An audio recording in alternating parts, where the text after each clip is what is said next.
Hello, guys. Welcome back to the Uncensored Critic podcast. Thank you, as always, for tuning in. It means the world to me. Thank you so very much. And today we welcome along a musician by the name of Daisy. Is it Chute, Daisy? Chute. Chute. Is that Chute? Is that right? That's right. Chute. Yeah. What name is that? Where's it come from? Well, I guess there's a long story behind that, but it could have been French to begin with, so it could have been Chute. Chute. But over time, we say Chute. I think it's partly because my brother's name and my uncle's name's Challoner, so it's like the ch. It's a kind of alliteration of that. So yeah, Chute. Very nice too. Daisy Chute. Okay. It's a common theme on here. I always often get people's names wrong. But anyway, let's take a moment to introduce Daisy and her work. So Daisy is a Grammy-winning singer and songwriter whose work has been I can't read my own handwriting, sorry, has been heard on her singles, albums, television series with David Attenborough, to films such as Loki and Yesterday, of course, directed by the great Danny Boyle. While at school, she signed to Decca, which is a Universal Partnership Records, to become part of the quartet All Angels as a player and lead vocalist. Her work has also featured on film, TV, and video games from The Sims 4, Shaun the Sheep, BBC Radio Scotland, Sky, ITV, CNN, and Bob Harris's Under the Apple Tree series. She holds a dual citizenship between the UK and USA, and can be found touring around Nashville, New York, LA, and Chicago, just to name a few, as well as festival appearances including the Glastonbury Green Futures, is that Cornbury? I can't remember how I'm writing. Sorry, Daisy. And the Edinburgh Fringe. In 2024, she won a Grammy and is part of the Birdsong Project with her piece. How do I say this? Is it Murmuration? Murmuration, yes. Murmuration, yes. It's a lovely track, by the way. Inspired by starling murmurations. Her songs have been recognised in competitions, coming first in the Roots Tech with her song Music Is There, and in the Coffee Music Project with her song London's on Fire. She's also a recipient of the 2024 Karen McIntosh MT Writer Placement. More on that in just a moment. As Justine Green at the BBC Radio 2 calls her an absolutely tremendous talent. And what more do we have to say than that? Daisy, welcome. Wow, thank you. I feel like this is your life, and I've just heard my life read back to me. Yeah, it is your life. It's you. Oh man, it's crazy. How's things? Yeah, good. Exhausting. Yeah, we were just talking just before we came on. Just you've been here, there, and everywhere recently. That's right. Yeah, well, I've been on tours for the beginning of this year. So I was in Germany for 3 weeks, all across February, and then before that I was touring around other countries around Europe as well. And I've just this week just been away in Manchester and in Edinburgh. So I travel a lot, as you can imagine, with my job. Yeah, territory. So yeah. I suppose enjoy the busyness, enjoy the traveling, and because you're living the dream, which is brilliant. Anyway, so we'll get onto your work in just a moment, but we start at the beginning. So in your case, Daisy, where did it come from? The love of music. Well, I started doing musical activities. I mean, when I was very, very young, it was a very musical family that I grew up with. So my mum was learning jazz piano actually when she was pregnant with me. So she was already kind of playing music around before I was even born. And she swears I come out knowing all these songs that I knew all these songs that she'd been learning. Yeah. She was learning. But yeah, I mean, my aunt was an opera singer, my grandmother was a music teacher. There was lots of music in the family, and so I had a very artistic and musical surrounding growing up, and I guess that led to me wanting to be creative and finding my own sound within that. So I was writing songs from a very young age, and my first ever professional gig was I was in Les Miserables when I was 9. Wow. A little cassette. So I kind of got the stage bug then, and I haven't really been able to get off the stage since, basically, in various different guises. So as a performer, as a songwriter, as a musician of different kinds of instruments, and in different bands and projects and solo, and sometimes singing with with orchestras, and sometimes just in very intimate settings. And I love all of it. I enjoy the variety of the life that I've now chosen. So yeah, I've been doing it a long time and lots of different genres and projects. So I started off obviously doing the musical theatre thing, but I was training classically and with jazz music as well. And then and folk became something that I over many years I sort of distilled my interest into that as a songwriter. So that's kind of the world that I'm in more as a folk singer-songwriter world. But I still dabble in musical theatre, obviously, and in classical and jazz worlds too. So it's all kind of interweaving though. They're all kind of connected in different ways. But yeah. Yeah, because tell me about the experience in Les Mis, being the young, because for anyone who doesn't know, there are three actually, very young child actors that appear in London or any kind of major production of it. We've got young Cosette, you've got young Eponine, and Gavroche, of course. And what was it like being young Cosette? Because you have the song "Castle on a Cloud" as well. Yeah. What was singing that to? Was it in London, in the West End? I grew up in Edinburgh. Edinburgh, And nice. it was part of the UK tour for the Cameron Mackintosh tour that Yeah. happened, I guess it was 1998 roughly. And it was in Edinburgh, the Playhouse Theatre there. So it was Ah, 3,000 seater. So to imagine your first audience is 3,000 people, it's quite ooh, a little bit scary. no pressure. It was pretty scary. I mean, I wasn't really aware of the audience because it was, pitch black. All I could see was the little TV screen with the conductor. And so it felt weirdly like lonely up there because I was suddenly like on my own on stage and I had just had this sea of darkness in front of me and it felt just very big. I'd never really been in such a big space, I think, as a kid. So yeah, it was pretty nerve-wracking, but it was amazing. I got a big buzz out of it, and obviously, yeah, I obviously liked it enough to keep doing it. So yeah, it was pretty epic. Yeah, I mean, first audience, 3,000 people every single time. I mean, that's great. I remember I was very lucky enough to go see the 25th anniversary at the O2 back in 2010, which, how was that? 16 years ago, I don't know. But where's the time gone? Who knows? But yeah, so my brother was actually he was in an amateur production of it at the time at the local school right around the corner from us. And Karen McIntosh's production company got in touch with all the local areas saying, anyone who's in an amateur production of it, do you want to come and be a part of the show at the end? So anyone who's got the DVD, or you can watch it on demand now, you can, at the end, lots of school projects come in and they sing, do you hear the people sing, their finale. And yeah, and I remember going to that and seeing it got to Castle on a Cloud when the girl who performed it that night came on. And I was just looking at this girl going, oh my God. I was like, another part was going, don't forget your lines, don't forget your lines, don't forget your lines. But, I would not wish that on anyone, by the way. That was just me at the time. But yeah, I mean, what was it like? I mean, that's a scary moment because when we're that age, it's bad enough just getting up in front of mum and dad and doing a little jig about and dance. And whereas 3,000 people, I mean, Yeah. do you remember like your first time doing that? What was going through your head? I remember beforehand, I remember everybody was asking me, "Are you nervous? Do you need to go to the bathroom? Are you okay?" I'm like, "No, Yeah. I'm fine. I'm fine. I'm fine." And then, like Wow.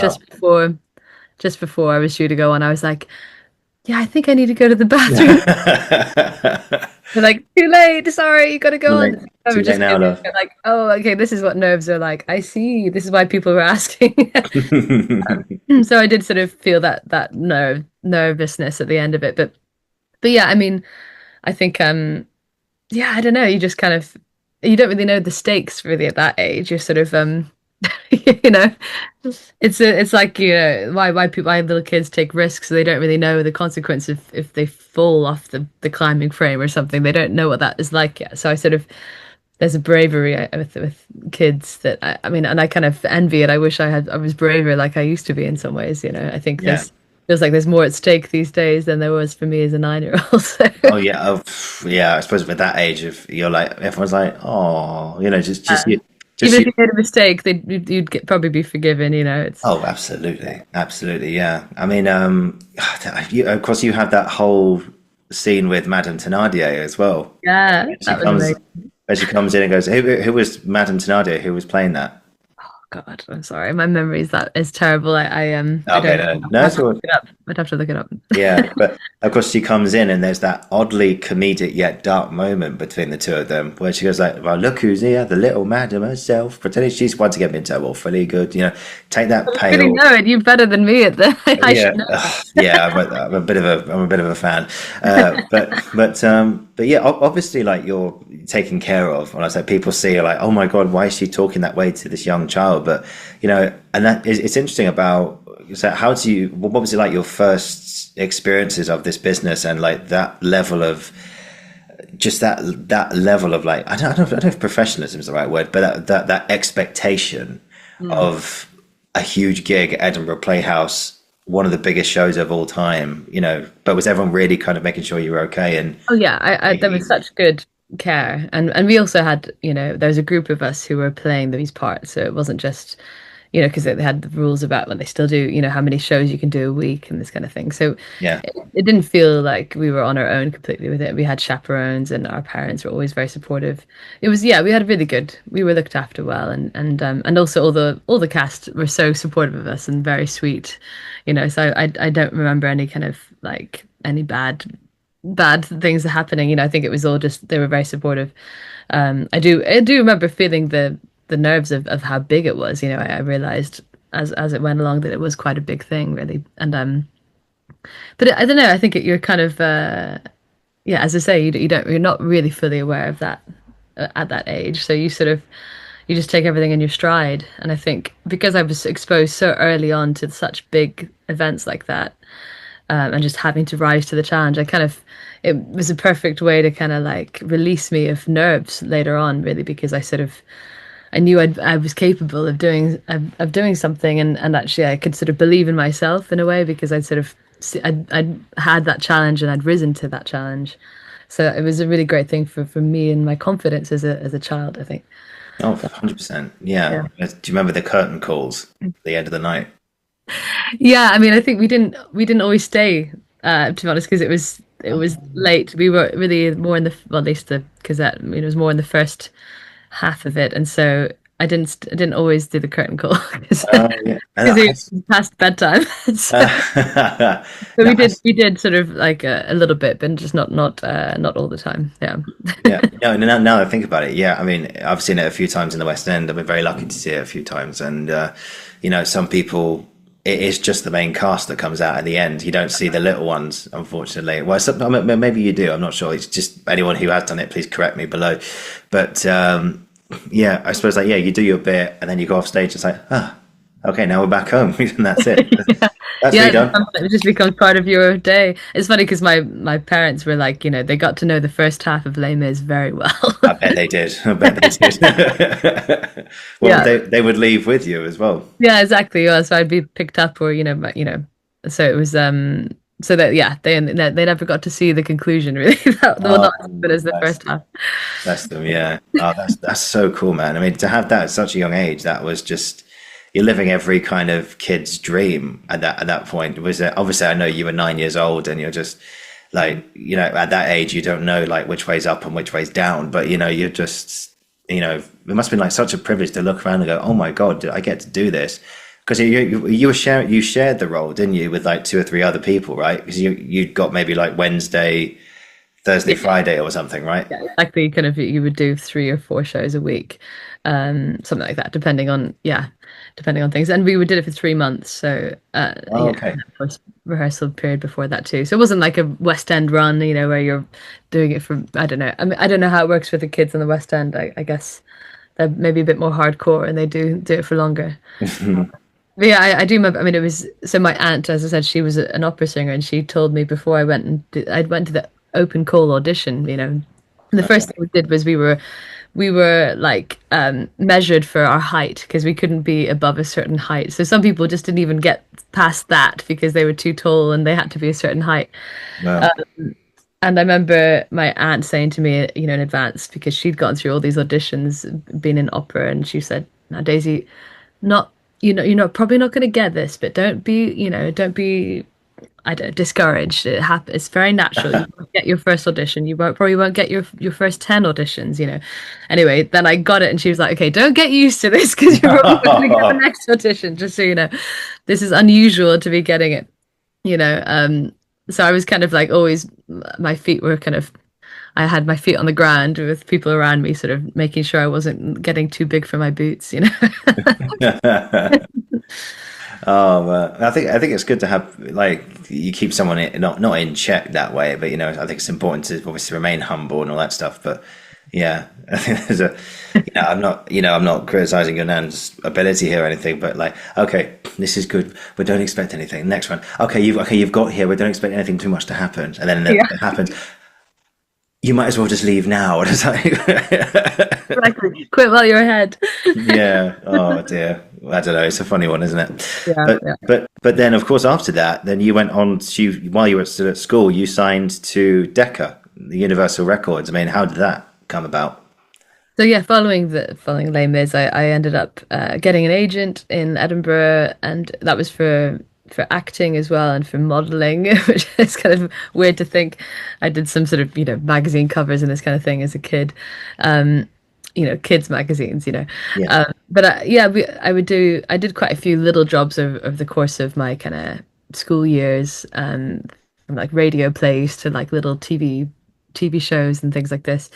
And then the Decca thing came about because at this point I decided that music was really more of the thing that I was focusing on. So I'd been to music school, and I'd been a chorister, and then I moved down and auditioned for a music school in Watford near London called the Purcell School of Music, which is one of the specialist schools, and I got into that. So I music was really more my focus at this point, and I wasn't really focusing it anymore on the acting side of things, and certainly I wasn't really a talented dancer either. So I knew it wasn't really going to be one of those triple threats. But just go all in on music, really. That was and I was writing a bit more at the time, and I was picking up different instruments. And yeah, so that came about because my school at the time they got into the school proms. So we were invited to perform at the Albert Hall in London, and so from Scotland we took whatever it was, trains or coaches down to London, and performed at the school proms. And at that there were a few presenters, including Richard Stilgoe, who you must know as a musical theatre person, and also Howard Goodall, who's and they actually both heard me, and at this point I'd quite kind of quite I'm not sure what the word is. I was a little bit yeah, maybe a little bit ahead of myself, but I'd recorded an album at the age of 15. So Wow. I'd sort of at the time I was doing a lot of jazz music as well. So I was performing around Edinburgh in jazz bands, and I did some workshops as well, master classes where people would come from America to teach up and coming jazz young kids, and I was told a few times by a few of the people that I should record because they thought I was, had some potential. And so they said, you should record an album. So we set about recording an album of music. And this is just in my family home. But we'd inherited my grandfather's piano. So we had this lovely piano, and we just set up the recording. We had an engineer come and set it up, and we recorded this album in the course of that a day with the band, and then a few sessions with vocals. And we had this album of jazz standards at 15. Anyway, so I had these copies of these CDs, and my mum, when we were asked to go down to the Albert Hall, she packed my bag full of these CDs, said give them to people. And I was very nervous, obviously, 16-year-old, kind of just a bit embarrassed, but I went ahead and did it. I remember just pacing backstage back with Howard Goodall's dressing room and Richard Stilgoe's dressing room, just pacing, trying to build up the courage, and also worrying that my schoolmates would see me doing this terrible thing, of giving my CD to these people. Anyway, I finally had the courage to knock on the doors and give them each a copy of my CDs and my CD, and they basically got in touch. And well, actually, I should say they Howard Goodall got in touch and got me to sing a little bit on his TV documentary after that. And actually, also, I did the first demos of his musical Love Story. And so he kind of hired me to do some work after that, and then recommended me to Decca for when they were looking for singers for a band that they were forming, and he recommended me. So that's how that all happened. Basically, it was from that one moment of me knocking on the dressing door, giving a CD, and then the snowball effect of that and how it changed everything. It was quite amazing. Yeah, yeah. I mean, obviously, like that meeting, because there's some like sort of dramatized meetings where you'll sit down together, you sign the contracts, and they put the pen down and go, right, we look forward to hearing the music. Oh, you mean with the record contract? Yeah. No, I mean, it wasn't quite so hands off from them. We were very much like a what you might call a manufactured band. So they had an idea of what they wanted to do, and they just needed the singers to do it. So they already knew the kind of vibe of the music. It was it was a classical crossover band. So at the time there was a big surge of popularity in that genre, and the likes of Catherine Jenkins, if you know her, and like those kinds of people who were singing this music. So classical crossover, which is basically kind of popular classics, and then also sometimes pop songs, but in a kind of more classical treatment with like orchestra or that kind of thing. So we were part of that whole scene that was already kind of really quite popular at the time. So they wanted to create a kind of a girl band, basically. So it was four singers, 17, 18 kind of age, and we were recording classical music mostly, or classical versions of popular songs, and then touring it and singing before rugby games a lot of the time was a popular thing.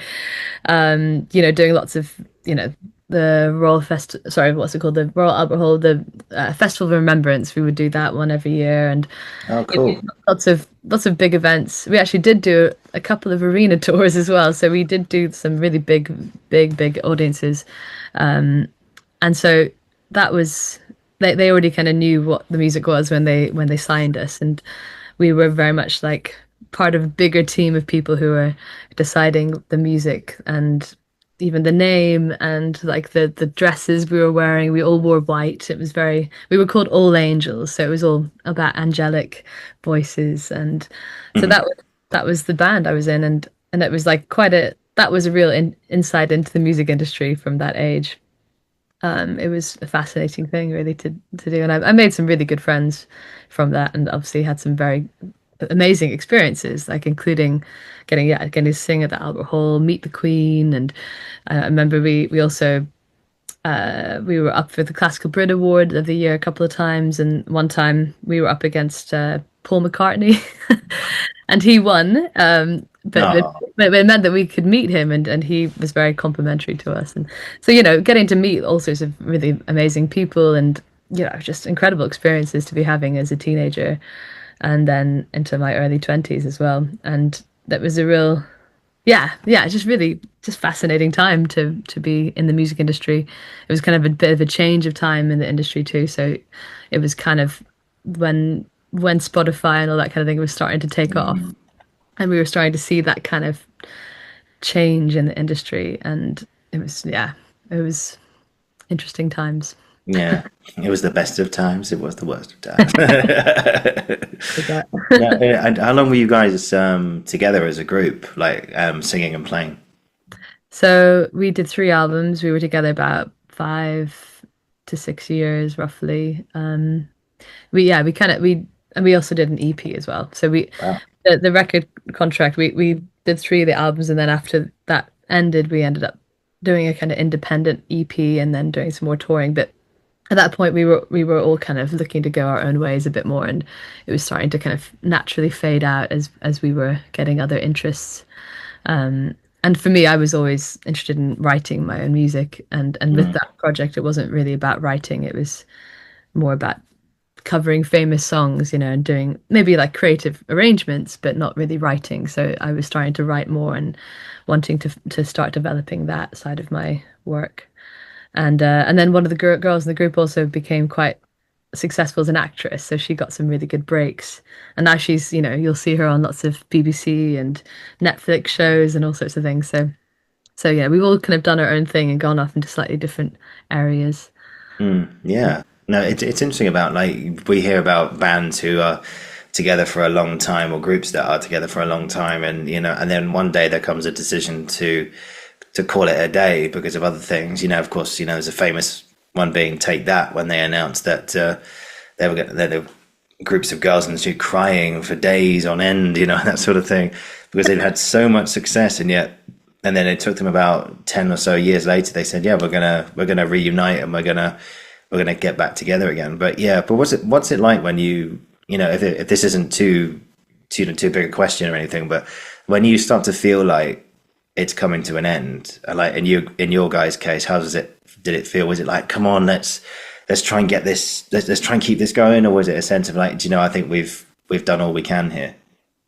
Yeah, I think we were just naturally deciding that we wanted things to wrap up. We were teenagers when it started, and we were young adults really by the time it finished, and we had all wanted to do our own thing. I think we sort of the success was unexpected, to be honest. We thought, we were sort of told before we released an album that it's not likely that this is going to even be successful. So this is probably just going to take like a year of your life, and then you'll go back to doing whatever you wanted to do. But then it ended up being a bit longer than that. So we were sort of unexpectedly kind of had this success, and so we kept going for a while. But it seemed like that there was a change of tide in the industry, and for us personally, there were different interests that we wanted to pursue. So it sort of worked out quite well, I think, in terms of how we wrap things up. But we also wanted to like end on a high and not let it kind of just fizzle out too much. We wanted it to be, to be a purposeful choice rather than it being chosen for us. So I think it felt like the right time on lots of levels. So yeah, that sounds like a healthy way to sort of bring things to a close, I think, because there's probably other bands out there, I won't say their names, but who probably haven't parted on the best of terms, and it's left a bit of a sour taste in the mouth sometimes. But it sounded like you guys had a good way of going, the party's done now, but it's been great. It's been really, really great. Definitely. But do you think there's a chance you guys will gig again at some point, do a little reunion? It's funny because this is the 20th anniversary of when we started this year. We started in 2006. And so it's kind of weird to think, I mean, it's amazing how time has flown. But it feels like this would be the obvious year to do something. But I think all of us are so, in our own world, doing our own thing now, that I don't know if it's going to happen. I think we'll certainly do our own like personal party that we're gonna like put a little dinner on, and gonna go back to the restaurant where we first met, and we're gonna have a nice dinner with family and friends and that kind of thing. But I think in terms of public performances, I don't know. I probably would be the one most likely to organize something, as like the one who's really actively in the music industry, at least in the UK. But I don't know, watch this space. We'll see. I think everyone, it might not, we might do a belated thing. We might do a sort of a 21st birthday instead of a 20th. But we'll see. I mean, I'm going to push it because I think we're all so busy with our various projects that of course, hard to fit it in, but maybe we'll see. Yeah, never say never. That's what I'll say. Yeah. All angels assemble or something. I don't know. Wait, maybe not. You might get in trouble with that. Marvel might get in touch. All angels. I don't know. Actually, do you know what? I'll leave that up to you. I'll let you guys decide that one. You pick your title. So let's talk about some of your. Of course, you've now done All Angels, and now you're sort of doing your own thing. Now, of course, now you're still writing music. You're still putting stuff out there. Your work has been featured on. So you've been featured on television programs with David Attenborough. as well. I mean, of course, more on that in just a moment. But I suppose when did you first tell me about like some of your first experiences of trying to write songs, like the good days, the frustrating days, the bad days? What's that process like? Sure. Gosh, that how long have you got? I've got all the time in the world, Okay, mate. episode in itself, you know. No, I've I got mean, all the time in the world. yeah, the writing process is it varies depending on what it is you're trying to what you're trying to do. I mean, obviously as a songwriter, writing for my own project, it's one aspect of what I do. But if you're writing to brief, which is like, you know, instructions of what somebody might want for a specific purpose, Yeah. then it's a different kind of thing altogether. And that can take the form of like writing for like TV stuff or for what we call production music. So that's music that would be designed for sync, so syncing on film and TV and that kind of thing, to like writing very specifically like this is we're going to write a jingle for this thing, you know, and this has to have these words, or writing like for a musical, as you know, I've also been writing. So those are all very different kinds of ways to write and processes that are involving different people and different timelines and different skills as well. So as an artist writing for myself, like the rules are kind of mine to break if I want. You know, I'm the only one who's just sort of deciding the subject matter and the kind of the vehicle in which I'm telling my own artist songs. So that's sort of the most free of all of the songwriting, really. And that for that reason, it can also be hard to sometimes finish things because there's no deadline, you know, because there's you're the only one who's controlling the project, really, in that sense.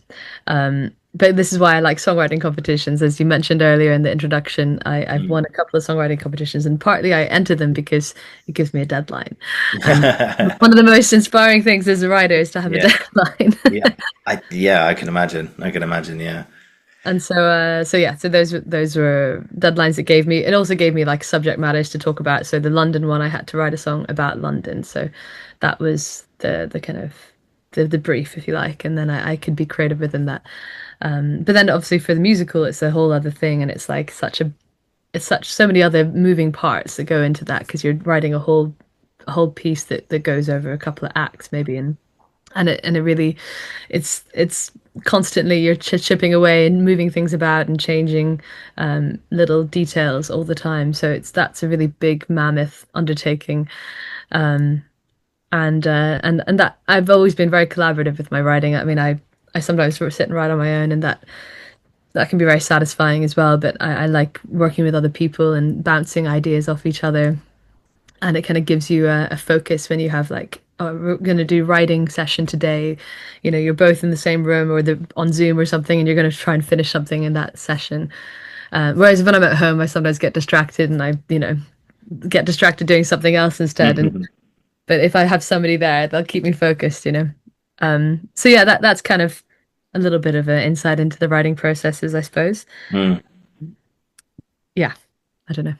Yeah, no. It's interesting because, like, you try and write songs, and I just, I many years ago I tried doing that. I've tried to learn the guitar for a year or something, but it just didn't really kind of, it didn't really speak to me or such. You know, when I suppose when you pick up a guitar now, it's like it's like an extension of yourself in some ways. You know, I mean, I assume now, but I don't know how you feel about it. But I just thought, wow, the process of actually writing songs is and communicating a message and finding like the right words and the right music and everything. I'm reminded of a story of Elton John. Elton John said, I can write music, I can write melodies, but I just cannot write lyrics. I'm totally crap at writing lyrics. And so Bernie Taupin, as you know, wrote all the words and everything. So when you write a song, what comes first usually? Is it the music or is it the lyrics? Well, for me, it really varies as well, again, depending on the situation. I was always more naturally inclined to write music when I was growing up. So my first songs were often me setting poetry to music. So I'd find poems that I'd like, and then I'd set it to music. Mm. And so that was my first kind of writing, really, was that, because I always felt more confident in the music than the lyrics. And then as I got older and I had more life experiences, then I started writing lyrics as well. And so, and when I started writing lyrics, I would find that if I would have more, because the music would happen really in a very flowy way. Mm. If I had more of the lyrics written before I began the music, it would that would be the better way around for me, because lyrics sometimes would just stop me from finishing the musical idea, and I'd get stuck on the lyric. And I find lyrics take a little longer for me to write than the music. And so yeah, that, but it all depends. Sometimes you have like something that just really flows out, and it's immediate, and it feels like it's finished as it comes out of you, and it's kind of a bizarre experience. And you didn't know where that song came from, but it sort of came through you rather than from you. So that's also the case. But then yeah, when I'm writing with other people, again, it depends on their strengths as well. So if they're really fast with lyrics, then often I'll be the one who's more fast with music, and we'll kind of meet in the middle. And like there's some people who are like really fastidious and like to stop and analyze, and like and won't be happy with an idea until they've considered all the options and really like looked at it from every angle, and that kind of analytical writer. And sometimes I can be like that, and sometimes I can be more like flowy and sort of less about the kind of the fine details, you know. It's hard though when you start a writing process and you become too analytical too early, then it does stop that flow. So I always think about the Disney's working place. He would have what he would call the yes room, which is where all the ideas would come out, and nothing was judged, nothing was edited. It was just all about every idea. Every idea is welcome. And then from that, he would go to the editing room, and so that would be when you could analyze and tweak and kind of fine tune the ideas that you created in the yes room. And so I try and think about that as a process, so that you're not stopping your flow, but you're continuing your flow, and you don't get too bogged down in the detail at the beginning. And then you go to the details stage, where you go through and you make sure it all actually scans and makes sense, and it's the best possible, version of the song. So I think, yeah, if you do it in phases, that can help. I think if you get to the editing stage too soon, then you've lost the fun. Yeah, I feel like it's like anything, like you just throw ideas on a table first, and you just literally just throw it out. How about a song about I don't know, a song about dustbins? Okay, fine. Okay, we'll start with that. Okay. How about a song about a bag? Trash bag or something. I don't know. Like, okay, right. Okay. How about a song about something falling into a bag? So, okay, wait. Okay, hang on a minute. Where are we going? Anyway, I've never been part of these rooms, so I don't know. This is me just making it up on the spot here. But it's just wondering how Katy Perry came up with "Do you ever feel like a plastic bag?" Well, I suppose it's not totally. I don't know. There's some legs there, I suppose. But when you start, I mean, and of course, I mean, lyrics, like you can talk about anything, plastic bag, all that kind of thing. But when you've got like when you're finding a musical sequence, I always thought, and I'd like to get your opinion on this actually. I always thought that every musical sequence in every single song ever was different. Like every single one was different. And of course there's different flows, different ebbs, but there's always the same kind of structure and chord pattern. And then there's been some famous videos going around on YouTube, which, who wants to play a Chainsmokers song? All you need is these 4 chords. And then and you've got Ed Sheeran actually did a video where he said, right, just give me a guitar. And he plays 4 chords, and he can play any song in the top 50 using just those 5 chords. And how's that, how can you sort of create so much by just using very simple chords, and like it is the same sequence again and again and again? Yeah, I mean, the thing is that there are not infinite, but almost infinite possibilities within that. So really? Yes, the chord sequence can be the same, but there's so many different things within that can change. Everything from, even if we're talking just the music side, from the feel to the tempo to the time signature to like the other elements that are going into the kind of instrumentation and the rhythms of it. But also there's the top line is, there's so many possibilities of what that top line can be, the combination of melody, lyric and rhythm. Like there's just so many different things you can do within that you can still get lots of new ideas that have never been done before. I mean, I'm sure AI could tell you every no possible combination.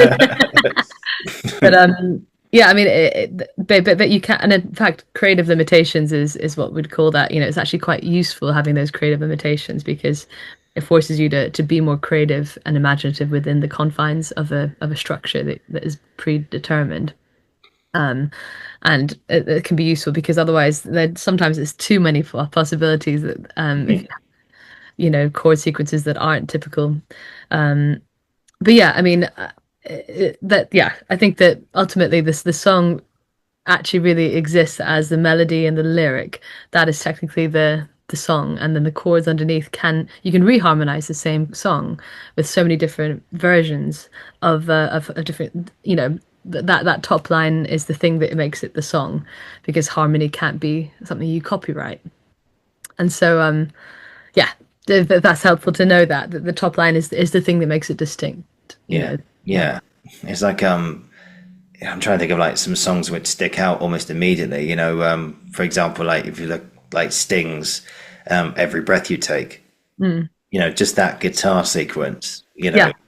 Immediately you hear that and you think Sting, The Police, "Every Breath You Take," Yeah. or you hear well, in some cases you hear a chord that's played a million times, but you hear the first chord of Rocket Man by Elton John and you just go, "That's Rocket Man."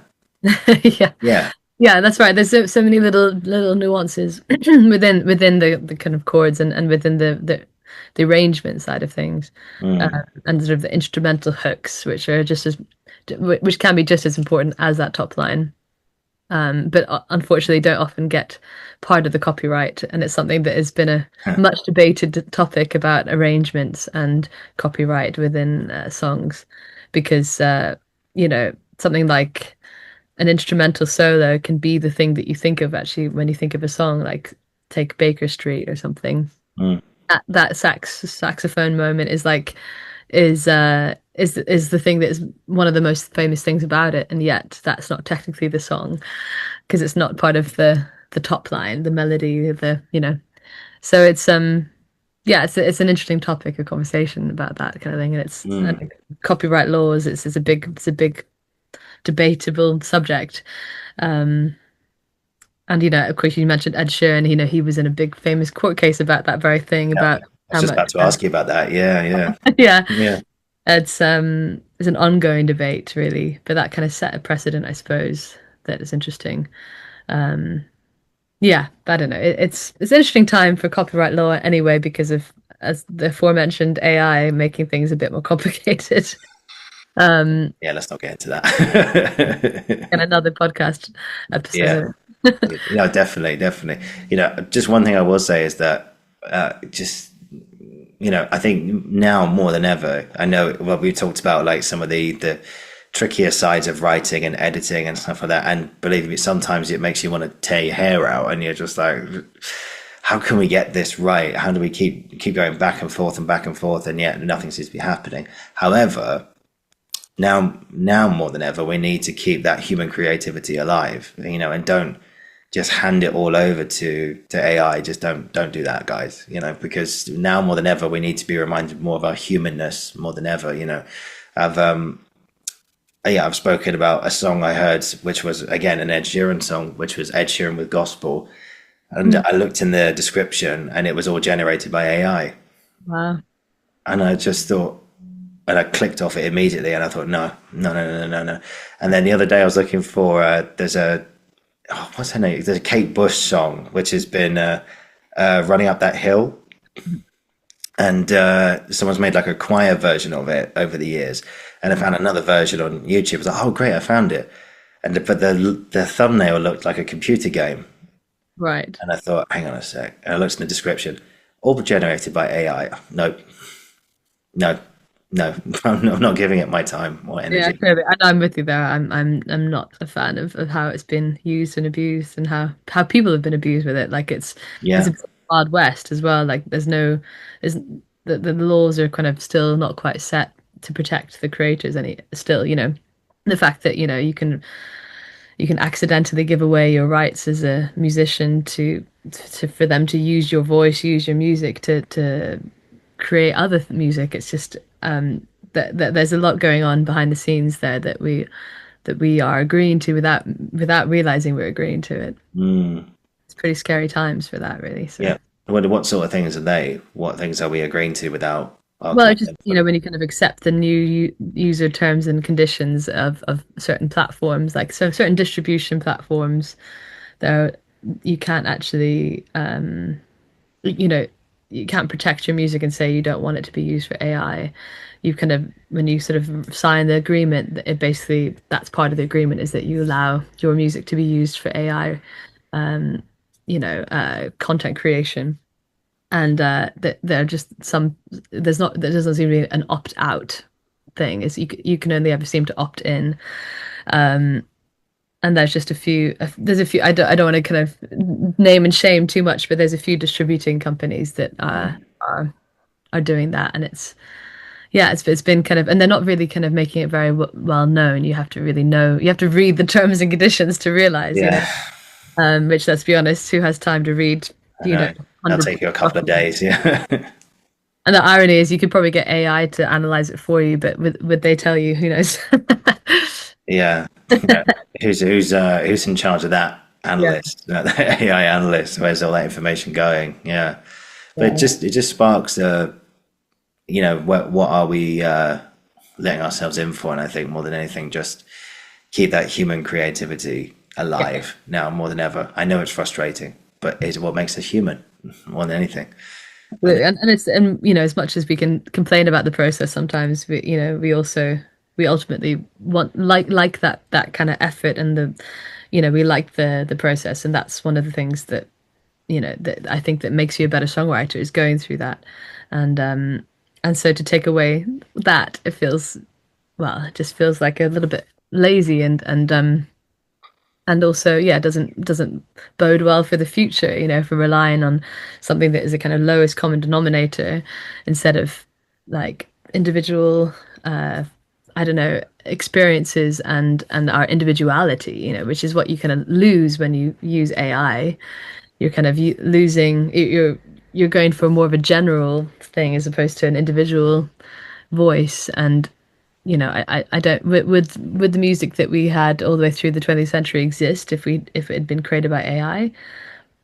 It probably wouldn't have gone beyond the music that had already existed, because the point of AI is to generate based on what's already been, not to generate new ideas. It can't create and be innovative in the same way that we as human beings have shown we can be. It just feels scary to rely on, to kind of basically render our creatives jobless and not able to do the thing that they can do best, because AI is cheaper for companies. Yeah. But ultimately, it will just end up being the same thing that we've already heard for hundreds of years, because it can't innovate. So anyway, sorry, that I didn't mean to go into AI. It's just No, no, kind no, no, no. Don't be of hard silly. All not to good. think about it all at the moment.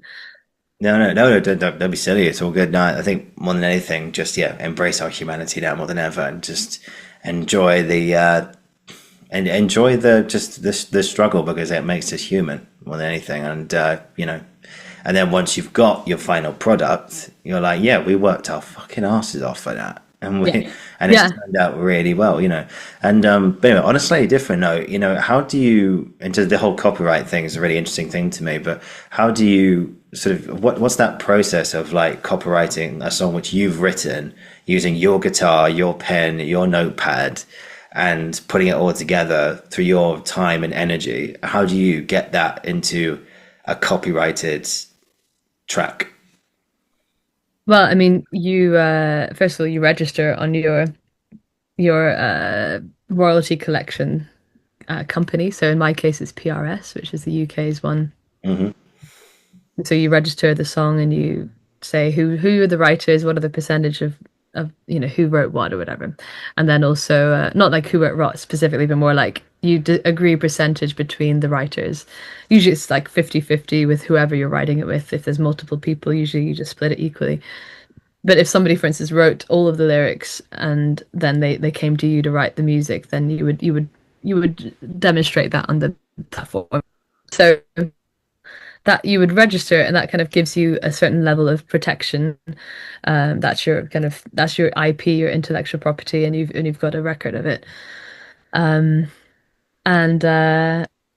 yeah, I mean, ultimately, like writing a song, that is by writing it is it's your intellectual property. You don't necessarily even need to register it for it to be your intellectual property. It's just that it's helpful to have that registration, and then you can actually make money from it. Whether you release the music or whether you perform the music, you can then make money from that. So yeah, but I mean, in terms of, I mean, I know I heard sort of old stories of how people would write themselves, write the lyrics, the chords, maybe make a recording, and then post it to themselves. This is like really long time ago. They would post it to themselves with a date, so they had the record of it having been done on this date. Mm. A physical record. I guess you could do the similar thing with emails and that kind of thing now. So, but you don't have to do that. I mean, that's like an extra level that is probably unnecessary. I think a lot of people will probably have pretty good records of their recordings that they've made and when they made them, and if you're emailing back and forth with somebody the lyrics, you have all these records anyway. But yeah, I mean, it's that there's sometimes some clashes on who thinks who wrote what, so you need to try and agree that with your writing partner, so there's no, if there's like a disagreement between you, then neither of you can make any money from it, because there's like the registration, the collection, they need to like see an agreed amount, and then they can pay out whatever is owed. And so there's sometimes disputes over that, which prevent any money being made from it. But yeah, I mean, I don't know if that's that feels like a very basic. Yeah, no, don't be silly. It's interesting because I don't know anything about it at all. So just hearing more about it from someone who's been there and done it, it's helpful. So yeah, I've got a friend who she actually works in I think she says it's litigation, but she works with artists. So if there's been a dispute between parties, or a certain track has used their stuff without their consent, and then the copyright issue, blah blah blah blah, and then they can take them to court, or then they can, a bit like what Ed Sheeran went through as well. I didn't realize he had that battle for 8 years, 7, 8 years or something. And I don't know if it's that long. Wow. Okay. Yeah, it was a long time. And he did a brilliant moment on the Howard Stern show, where he actually got his guitar and actually just played all these various things and said, look, okay, this is my song, thinking out loud, and then here's another one, exactly the same chord sequence. Mm-hmm. And you think, oh, hang on a minute. So I suppose, like, how creative can you be if most songs are just the same chord pattern used again and again and again? Mm-hmm. Well, yeah, I mean, this is what I was meaning. I think you can be as quite creative even still with that. I think you have to stretch your imagination a little bit further, Yeah. But there are lots and endless possibilities, really. I think with any of this kind of thing. Good. Yeah. I think well, that's good to know, and it's interesting that we can do that. Don't let a computer do it for you. So do it yourself, guys. Anyway, so I've got to get this in as well. So what's it like hearing your music used in a television series with David Attenborough? Right, yeah, you mentioned this. Yeah, I mean, I've had a few TV things like this, and so I have to be clear about what it was that was being used. One of the many hats I wear, I suppose, is obviously I'm Daisy Chute, the artist, singer songwriter, mostly folk music, that kind of thing. But I'm also Daisy Chute, the writer for various other projects, whether it's other artists, whether it's musicals, whether it's like theme tunes and things like this. But I'm also Daisy Chute session musician. So this is where I do a lot of the TV work and this kind of thing, where I'm singing or playing instruments, or sometimes I'm also booking choirs and leading a choir to be part of a film or TV or game soundtrack. And so in the case with the David Attenborough documentary, I had my session musician hat on. I was singing for a friend of mine, Ilan Eshkeri, who wrote the music. So write the music personally. I just sang his music. Hey, your voice used in a series by David Attenborough. Well, that's it. My voice is, and that's an honor to be asked always. And I got David Attenborough as well, which is pretty cool. So, you got to meet him as well. He's obviously a legend, so amazing to get that. So yeah, I've had lots of interesting experiences like that because of yeah, just the nature of this industry, you kind of have these different hats that you don depending on the need, and I always try and be useful to people in different ways. So I Yeah, sing a lot for soundtracks. Yeah, so David Attenborough is one of them. Yeah. yeah. So which series was that? Was that Frozen Planet? Was that which one? Sorry, Perfect Planet. Perfect. Perfect, Perfect Planet, and that's on BBC right now. I guess so. I hope so. And do you remember which episode it was used on? It was on throughout the series, so it would be, I think there were maybe four of them, four episodes, and so I was on them. Brilliant. Wow. Well, what was it like watching David Attenborough and it's you with the vocals? Yeah, I mean it's kind of weird. You sort of like you forget, and then you hear yourself. You're like, oh yeah, I'm in this as well. Yeah, it's. Yeah.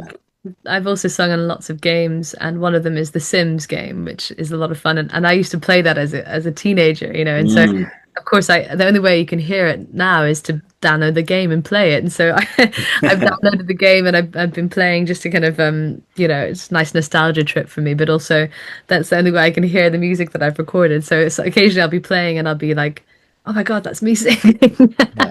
and it's quite bizarre. It's like, You're like, is that, yeah. wait, is that, wait, that's me. You're like, yeah, Yeah. yeah. I'm like, of course, I'm like hypercritical, and I'm like, oh no, I sang that note a bit flat. You know, I get distracted, you know. But anyway, yeah, no, it's kind of bizarre that first time it happens. You're like, this is insane, but you kind of get used to it, I guess. Yeah, no, it's true. I mean, I sometimes I listen to these episodes back sometimes, and like if I'm in the car going to work or something, and I just, sometimes I forget it's me. Sometimes, and obviously sometimes I'm like, okay, like I listen to myself ask a question, and then I keep going with the question, and I keep going with the question, and I'm like, okay, right, okay, there's a good place to stop.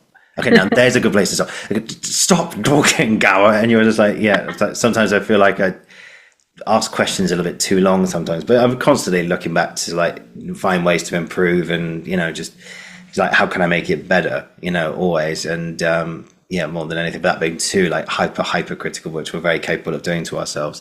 But yeah, but sometimes I get lost in it sometimes, and I just go, so these guys seem to be having a nice chat about stuff. It's like, oh shit, it's me. Yeah. That's a good sign. It means that you're obviously, you're not like being too critical, and it's obviously going well, Yeah. No, I don't. I'm very proud of it. Don't get me wrong, but I'm always looking for ways to make it better, and thinking about what more we can do with it as well. But yeah, I want to talk to you about as well. You won a Grammy. Yeah, yeah. How was that?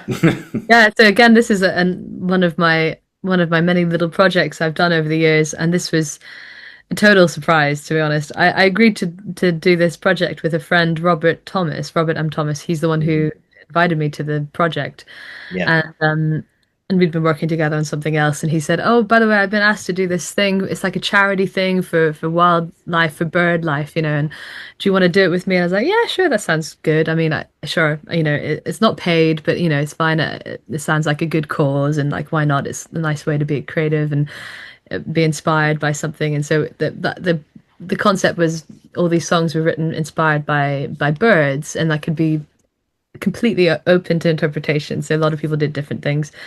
For us, this was it. The beginning of the Murmuration was started with Robert. He made some field recordings of starling murmuration. It's this beautiful thing that happens with flocks of starlings, and they kind of move through the sky together in quite beautiful poetic ways. And so he filmed it and recorded some of these the sounds of these starlings moving together, and that inspired the piece, which then we went about recording together sort of remotely. So I would record vocals and he was recording strings, and we sort of combined forces with that and put it on. We were part of a compilation album, which is the thing that won the Grammy. So the compilation was all these other artists who'd also contributed tracks, loads of really very well-known artists. Some of my heroes, were on this album as well.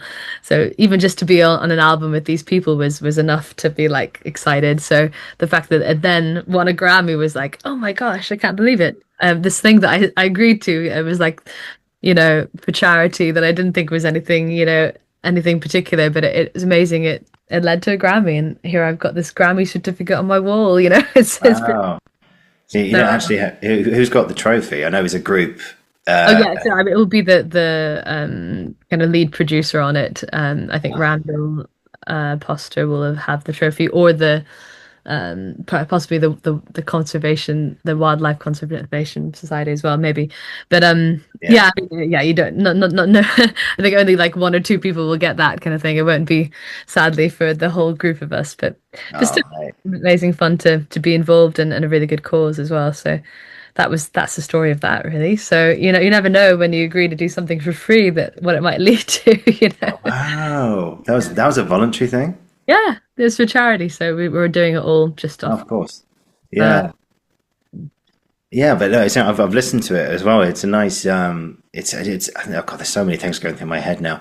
It's like how do you hear a song, or how do you hear a tune or a sound Mhm.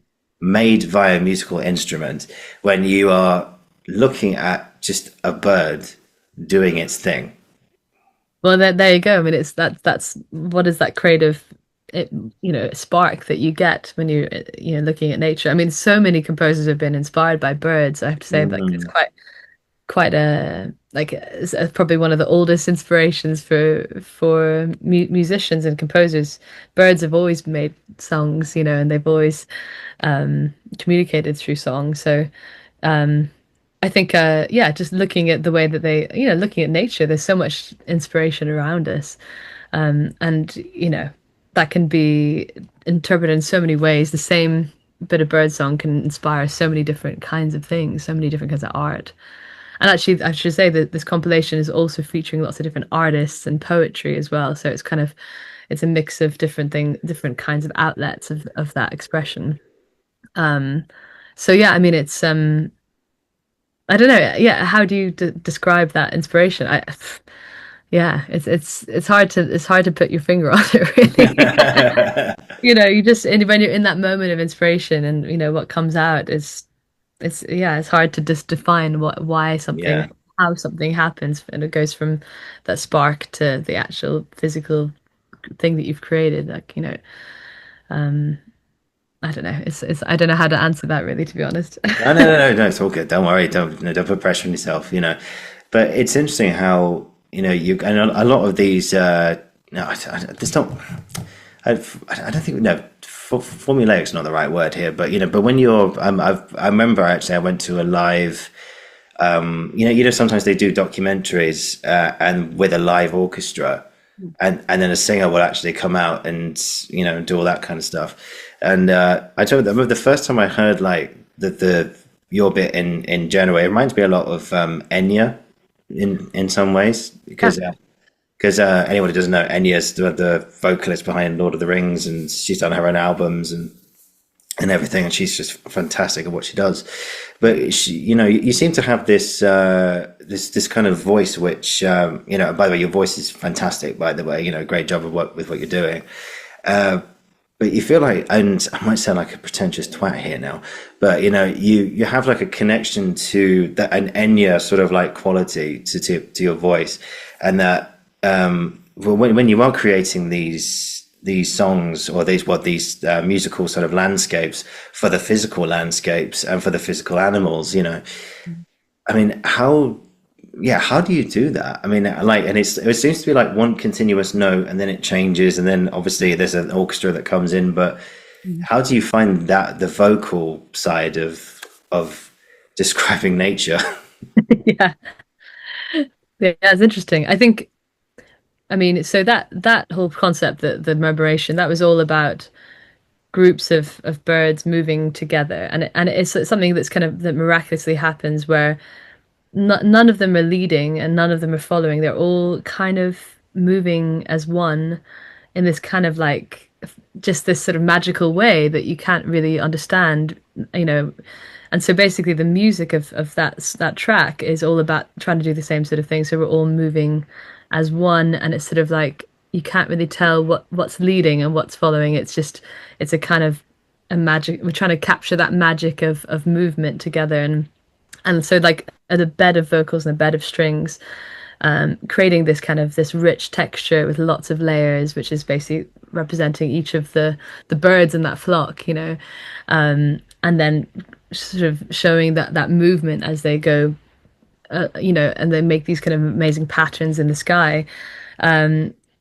It's that feeling of kind of being individual whilst also being together as a group, which I suppose is kind of what, thinking a bit deeper about a sort of philosophy and about how humanity as a whole, that's what we're all doing in life, is we're individual beings, but we are also a group, and we have to think about the group and think about not just ourselves, but how our actions impact other people.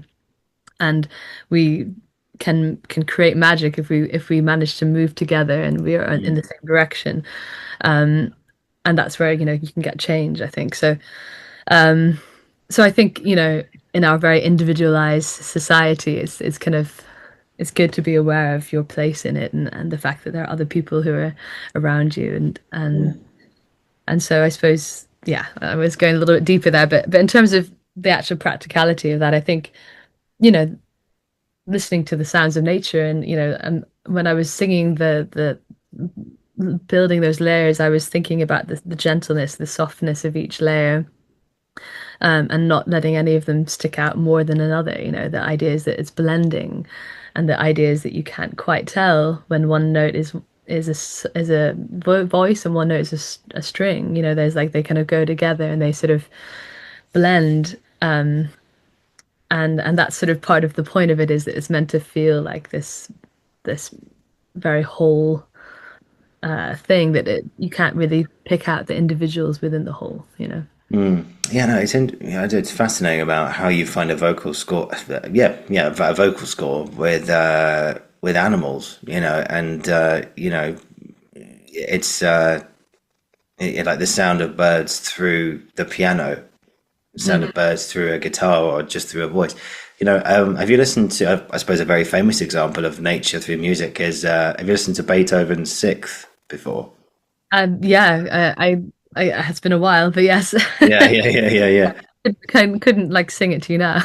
Oh, no. I suppose you can't really, can you? But yeah, I mean, that was one of the first sort of pieces I heard live, and it was just, I was like, what is this? What is this magic that he's created? Like, he's just taken his notebook, and of course, famously, Beethoven was deaf for most of his life as well. So the fact that he wrote that symphony amongst all his other great works as well, being hard of hearing, Mm. is Yeah. that's not God-given talent. I don't know what is. But it's, God, that was really something. But I think, of course, recently you also were a part of. I've got to give a little shout out here to Susie at ArtsEd as well, because you were part of the panel recently at ArtsEd, of course, with other fellow artists and actors, including Mildred Ewan, who's also been on here as well. She's been on twice. Oh, Yeah, sorry. I'm glad I haven't heard that. But I have listened to some of the things you put out, but not hers yet. But yeah. Mildred's been on twice now. Funny enough, we had our second episode together, was a whole one about AI in the industry as well. So we go into a lot of detail about that and how we can use it to a certain extent, but don't let it to take over, sort of thing. But I'll let you listen to that in due course. yeah.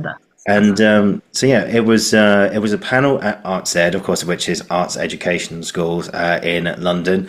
A very famous drama school for anyone who's inspired to be an actor or do musical theatre training or dance training.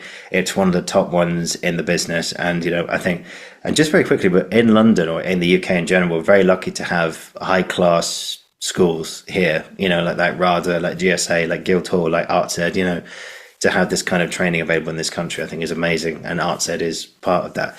So you were on this panel and you discussed the availability of good parts for women, navigating the industry and advocating for yourself, being your own superhero, and what you want the future to look like, that sort of thing. And how was it? How was the talk? What did you discuss? Yeah, it was amazing.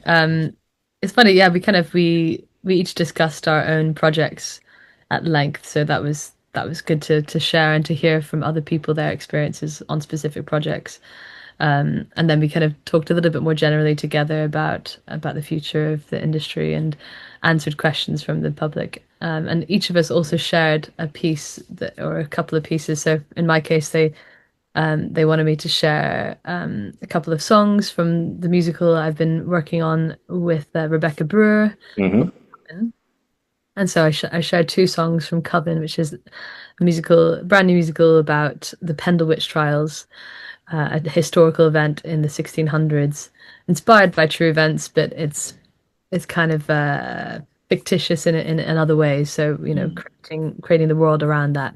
And so I shared a couple songs from that, but the others shared excerpts from books and from like poems from other people, and there's somebody shared a speech as well.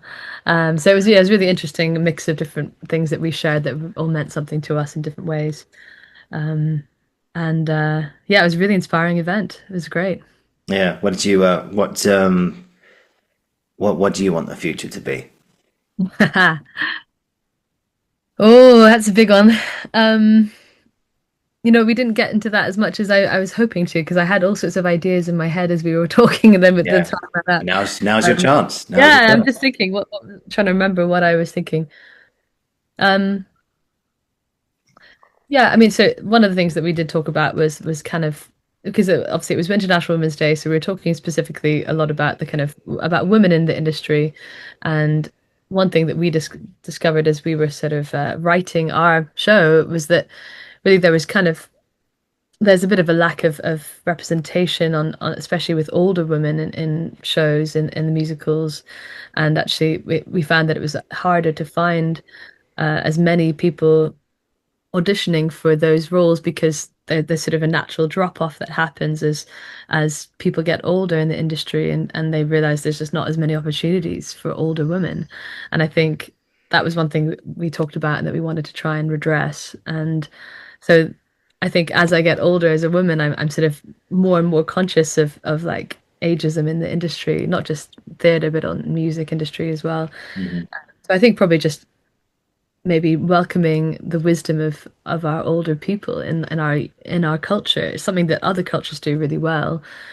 But in Britain, I think we have a kind of a little bit of an allergy against like the older generations, and we think of them as people to be forgotten about or hidden away. Mm. But actually, there's so much wisdom there, and there's so much to share. And I think we can be a little bit youth obsessed.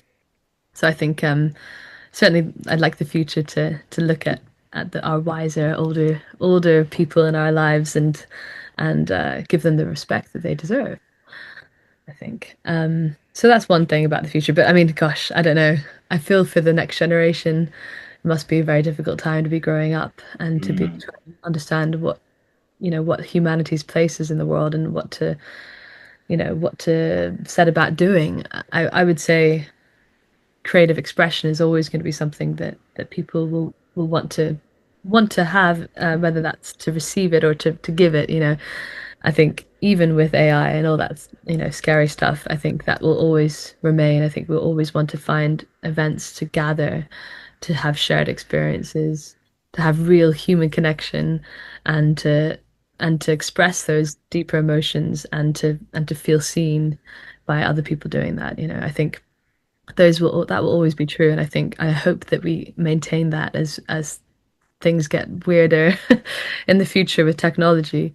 I hope that we also respect the creative arts still as people who are making decisions about what the cheapest things are and the budget plans and everything. I hope that there's still a respect and desire for supporting the arts. um I don't know how you do that. Maybe it's legislation, maybe it's just a cultural thing. But yeah, certainly respecting that. Yeah, that's kind of what I hope for the future. What I predict for the future, I don't know. That might be different. Yeah. You're asking the optimist or the pessimist here. Yeah, I know which one do we want to listen to? Yeah. Which wolf do we want to feed? There's an older American Indian like saying where we've got two wolves inside of us. One is like happiness, joy, and encouragement. The other one's pessimism and its negative beliefs, etc. And he's saying, okay, well, which wolf wins? And they said, well, feed the right one. You know, Absolutely. I agree with that. yeah, be the right one. And then I know you're talking about International Women's Day and stuff on the panel as well. And of course, obviously, as you know, I'm a man, so I don't really have a say in the matter right now. But but in terms of like where things are right now for women in the business, in the creative arts, and in general, and across the other areas which you talked about on the day, how is it right now? What's it like at the moment? Um, I can't speak for all sectors or all experiences. And I'm generally like wired to be a bit more of an optimist, so I'm always trying to look for the positive and the things that have improved. Yeah. I think, but also we have to acknowledge that some things sometimes go backwards or sometimes don't move at all. Mhm. And I think that's true of certain industries and certain sectors. Like there's a worrying trend in sort of healthcare and the legislation going on around the world about women's bodies and the kind of their right to kind of choose basically. And that's kind of that I suppose that kind of thing has a knock-on effect in other industries as well, Mhm. and the way we think about women and the way that we view them as equals or not equals. I think if you're kind of focusing on their reproductive health only, then you kind of forget that there's other aspects to being a woman, and that it becomes an old debate about women's bodies when it comes to that, but actually women offer so much other than that too. And I think so I don't know, it's an interesting one. I think that I have experienced sexism in my industry, and certainly like people who've kind of assumed because I'm a woman that there's going to be an expiration to me because of, again, age, or like the idea that if I was to ever have a family, that then therefore I'm no longer, viable to invest in, and all these kinds of these awful things that people have suggested to me over the years. But I've seen like there's hope as well. That I've seen friends who have bucked that trend or that fear, like who are nailing it, who are like doing better than they ever have as they get older, and as they have families, they're actually doing even better than they did when they were younger and child free. So that's quite encouraging to see that there's not always that kind of I don't know, that judgment or that kind of that kind of bias against them. So that's really encouraging. I think that I've seen more women supporting each other, and I think that's a really big change, because I think sometimes there was a feeling that women were kind of pitted against one another and in pursuit of like uh you know promotions at work and that kind of thing. But actually I feel like there's more help within female circles now with each other, and I think that's amazing to see. And I think yeah, I mean, I don't know. I'm hopeful with all these things, but I'm also nervous about our kind of wider government and legal systems, and how that might be impacting things, and how it might be reflecting beliefs that are not within my circles. Like I'm in my own circles, of course, and Mm. they are probably skewed and biased. And so I feel like things are improving, but I think there are other industries that would suggest otherwise. So I'm conscious that of like my own bias and my own circles Yeah, being yeah, yeah, yeah. in a certain way. So I don't know. I'm a mixed bag of pessimism, optimism. Always, I'm just conscious that we need to keep talking about things, keep communication going. I think the thing that I think is troubling is that there's a feeling of like exclusivity sometimes about the conversations, like the fact that you say you don't feel like you're allowed to say anything, but actually you should totally, be welcomed in the conversation. I Mm. think, and I think that we need to keep those conversations and those channels open, so that it's not sort of us versus them or anything like that. Mhm. Actually, we're working together for the benefit of everybody. Of course. So I think that's important to try and just keep the conversation flowing, basically. Yeah, yeah, we need more panels like the one that you had, and sadly I wasn't able to be there, but I know from what I've read about it, what Susie's told me about it, is that that's what you want to you want to just keep inspiring more and more people to do what they do. And especially like you mentioned there about I can't imagine growing up as a kid now, being like a pre-teenager now, and I look back and I feel very, very lucky to grow up at the time that I did, because there was no social media, there was no phones, there was no iPhones, there was no, oh, how many likes have you got on Instagram? How many friends you got on Facebook? It was that came a bit later, but I remember like through primary school, the only voices we had for ourselves were just our own, more than anything. And sadly, I think the rise of social media and access to all kinds of content, let's put it that way, beginning with a P, and pornography, for anyone who didn't get it, was sadly, I think it's created a lot of conflicting opinions, and a lot of people like fighting against each other now over things which should never have been fought over in the first place. And I think now it's important more than ever to just keep reminding ourselves of who we are, and being involved in the conversation, and and celebrating all of our work more than ever. And for sure, I think that's important to keep going with that. Does that make sense? Yeah, it does make a lot of sense. I agree. Yeah.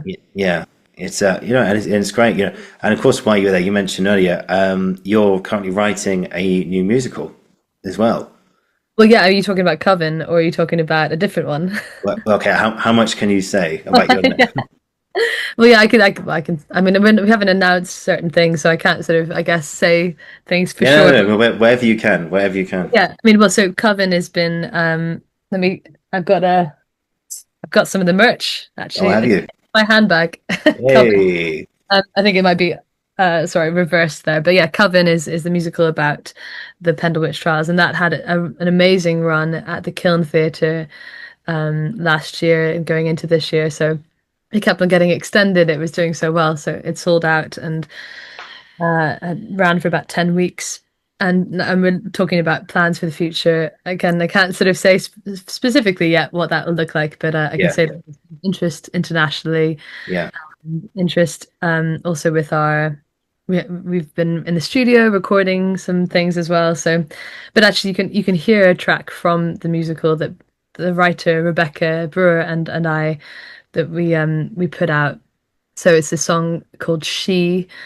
I'll See You on the Breeze is the full title, and you can find it on my Spotify or Apple or YouTube, whatever, and also Rebecca's, so you can find that music if you want to hear a little teaser for it. But we have the full thing planned at some point this year, so that's exciting.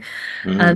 And then otherwise we're also working on another musical, which we've been in discussion with a theatre who are commissioning us for it. So I'll be able to say more about that in the future, but it's it's exciting. It's great to be working on multiple projects with Rebecca, because we always enjoy working together. So yeah, of course. That's Rebecca Brewer, who you mentioned earlier. You've got a new one about Jane Austen's life. Yes. Form. Right, okay, so it has been, I forgot whether we put it out there in the world or not, but yes, that's correct. So it's about Jane Austen's life, exactly. So, and that's we're working on that with the Mayflower Studio Theatre. Mayflower Studios, yeah. Yeah. So that's hopefully going to be touring next year. But we're just spending a year or so developing it and doing some R&D work for it. But Brilliant. So that's going to be out in theaters near you soon. Yeah, fantastic. Yeah, and any kind of plot, anything you can tell us about? Anything else you can tell us about it? What angle with Jane Austen are you taking? Well, but if you can't say too much, you don't have to say anything. But I won't say too much, but I'll just sort of say that it's kind of about her life instead of a lot of adaptations that exist of Jane Austen's work, of course. There's countless Pride and Prejudices and Emma's and all sorts of other versions of her work on stage and in film and TV. But for this, it's more about her and her life, because we think that her life itself is quite interesting, and it's kind of about her journey as a young writer and kind of coming coming into her own. She has quite a short life, really, but she's created so much in that time. So we're showing sort of her, the big decisions she makes along her life, and also kind of seeing her kind of creating the characters that she then creates in her novels. You know, we see her kind of interacting with them in her own life and meeting people who would have maybe inspired those characters. So it's kind of, it's playful with her work as well. It's kind of, there's a lot of Easter eggs in there, as we say, of different characters and different, you know, quotes from her books.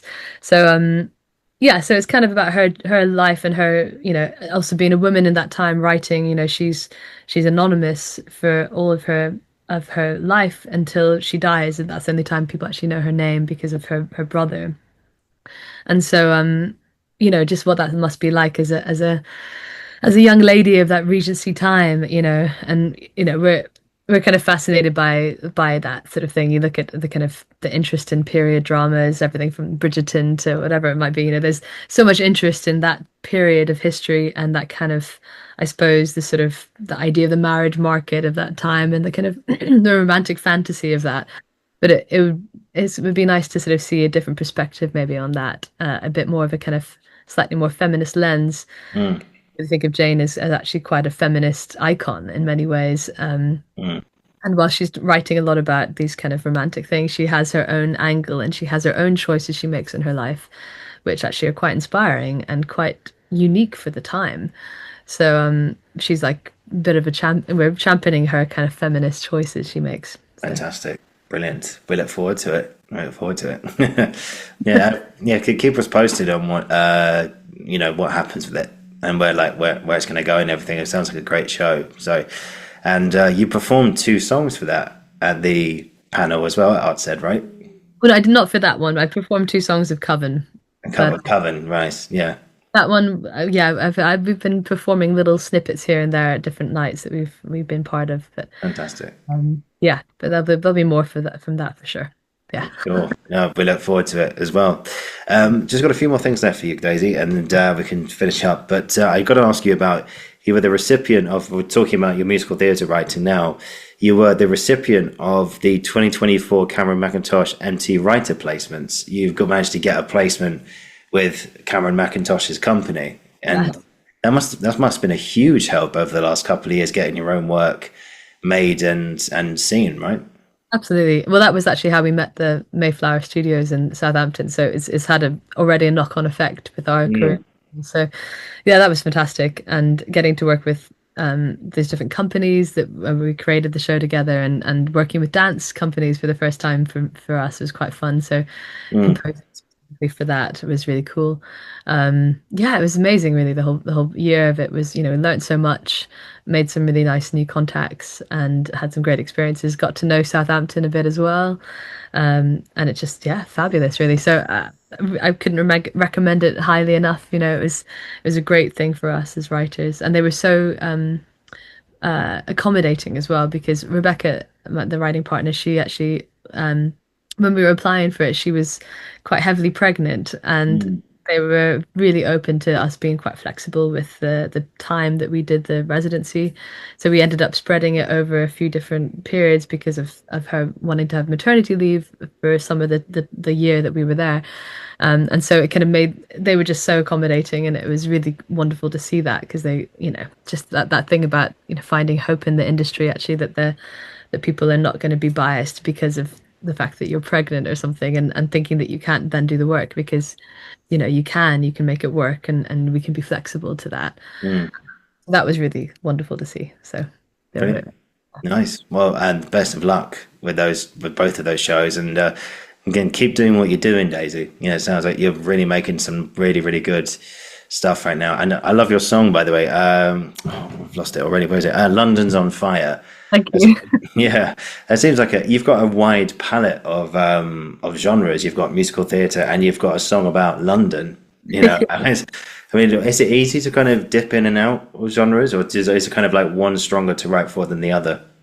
Gosh, I've been spending my whole life dipping in and out of different genres, so very easy for me to switch between them.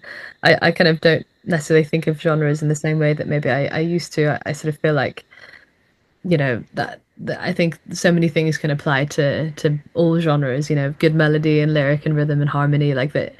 And then the kind of arrangement can maybe suggest genres and influences, but really it's all part of the same tapestry, the same skill set. And yeah, the London's on Fire song, that was a really really big moment for me as a songwriter, because I entered it into this competition and ended up winning the competition with it, and that just opened so many doors, and it got me an agent, and it got me sort of really just amazing contacts and performing opportunities, and it kind of really felt like it launched me as a singer songwriter. And so I'm really indebted to that competition, to the Coffee Music Project, and to just going for it. Like I could have just decided to not bother, but I'm glad I went in for the competition and put myself out there. It was always worth doing. Brilliant. So yeah, thank you for saying. No, not at all. No, it's I'm here to celebrate great work, and you do great work. So and like I say, best of luck with everything, and I look forward to seeing the shows. Thank you very much. Appreciate Yeah. it. No, it's good. It's all good. I've just got two quick fire questions left for you today. Yeah. So it's the final two questions for every guest. So, what's the first one again? I've forgotten. Okay. So the first one is, what would you say was a bit of advice you wish you heard when you were starting out? That I wish I'd heard. Interesting. Yeah. Yes. Because I've got lots of good advice, but I mean, actually, advice I wish I'd heard. Yeah. Or maybe a bit of advice that you did hear at the start that you were lucky enough to hear. I suppose. Well, one bit of advice I really like that made a lot of difference to me, and made me much more open and collaborative, I think, as a person, was from my singing teacher. She said, "There's room for everyone in the industry who wants to be there," and that really just like kind of was a big moment for me, because that up to that point I'd always been this sort of competitive thing of like fighting for solos between the choir members, or like the girl band I was in. There was always a sort of a bit of a fight sometimes between people, and this sort of jealousy and this kind of thing, this competitiveness. But actually hearing my singing teacher say that there's room for everybody, it was like, yeah, I much prefer that way to think, because actually I don't want to be in competition with my fellow artists. I want to celebrate them, and I want to make room for them, and I want to have room for everybody. And we have this idea that there's this limited amount of room, but actually this is only as limited as we decide. I think the sky's the limit. I think everybody should write songs. I think everybody should express themselves and delve there, because regardless of whether you can make a living from it, it's such a good thing to do. And I think, and it's brought me so many connections and so much understanding about myself and about the world, that I just think there's room for everybody in this, and I hope there always will be, and I hope that people know that. Mm. And so that's definitely one thing that is advice I like to, it really helped me. But other advice that I guess maybe I should have listened to or got, maybe was, yeah, I guess don't sweat the small stuff, and actually just go for more opportunities. That what's the worst that can happen? Like, if you don't get the thing, you've still learned something.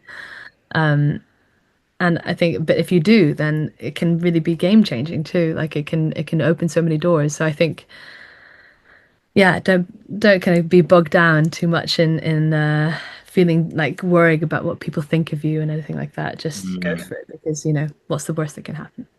Exactly. So I suppose that would be advice.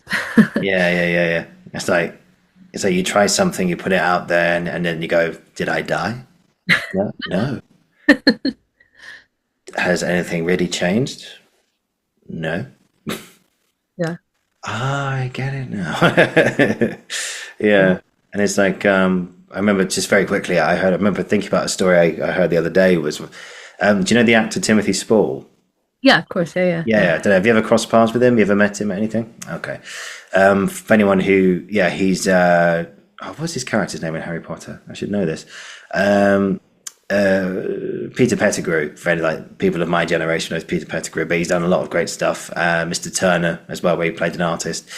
He told a story about when he got ill. I think he beat cancer actually, and he during his treatment, I think he walked outside the hospital, went and sat next to a tree, and he was like, "Oh, do you know what?